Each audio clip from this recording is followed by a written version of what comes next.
السلام علیکم ورحمت الله وبرکاته. دوستانو یو واري زه تاسو سره بیا مخاطب یم.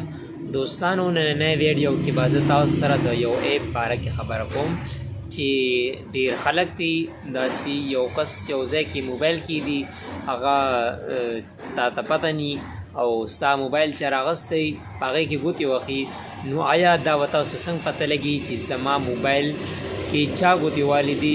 که هغه ورسره ګوتې هم ټچ کوي نو هغه به تاسو ته پته لګي چې زما موبایل چا راغستی، یعنې تصویر به راوباسي او هغه به تاسو سره موبایل کې پروت وي. نو راځئ دا ویډیو ګورو.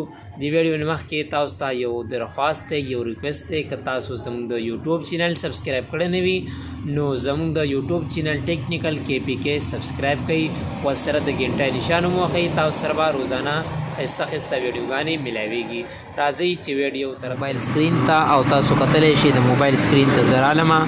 نو اوس به زه ځم پلی سټور ته او هغه ایپ باره کې به تاسو خبرې کوم. زه پر پلی سټور باندې کلیک کوم او زه به تاسو ته ښیم چې تاسو به هلته کې څه لیکئ، سرچ کې.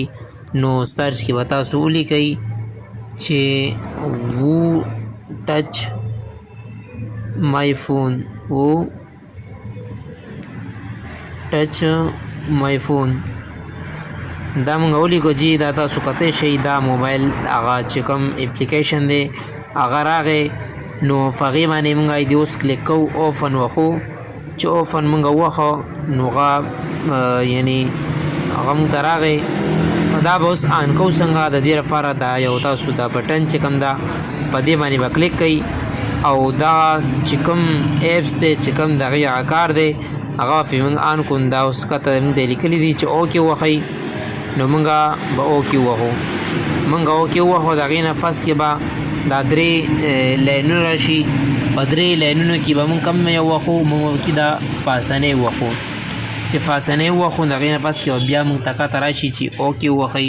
نو مونږ چې اوکې ووهو دغه چې کوم د هغه یعنی ایپس هغه کوم کار دی هغه به پې آن شي.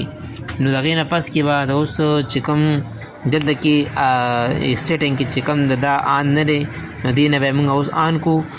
دغه چې کوم وو ټچ مای فون دی یعنی دغه ایپ چې کوم دی دا مونږ دلته نه آن کړو. دا اپلیکیشن چې کوم دی دا مونږ آن کړو. د هغې نه پس کې مونږ واپس رالو او دا خپل موبایل مونږ بندو. دا موبایل ما خپل بند کو او ما داسې کېښودو.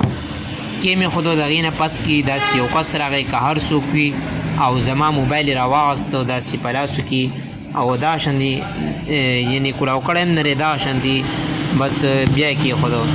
نو اوس زه رالمه خپل موبایل ته او زه خپل موبایل اوس ګورم چې آیا دا خو چا کولاو کړی نه دی یا دې کې چا خو ګوتې نه دي والي. نو ما دا خپل موبایل کولاو کو او دې کې به اوس زه ځمه هغه وو ټچ مای فون ته چې کوم ایپس دی او دې کې به اوس زه ګورم چې چا پکې یعنی چا راغستی او څه یې کول.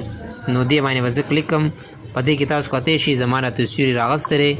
داسې یو بل تصویر راته ښیم، دې ته وګورئ زما تصویر یې راغستی دی، تاسو کتلی شئ. نو یعنی که هر څوک ستاسو موبایل راوالي نو تاسو ته به هغه پته لګي چې یعنی زما موبایل چا راواغستو. که ویډیو خو خوښه شوه نو چینل سبسکرایب کړئ، ورسره د ګنټۍ نشان هم ووهئ. شکریه.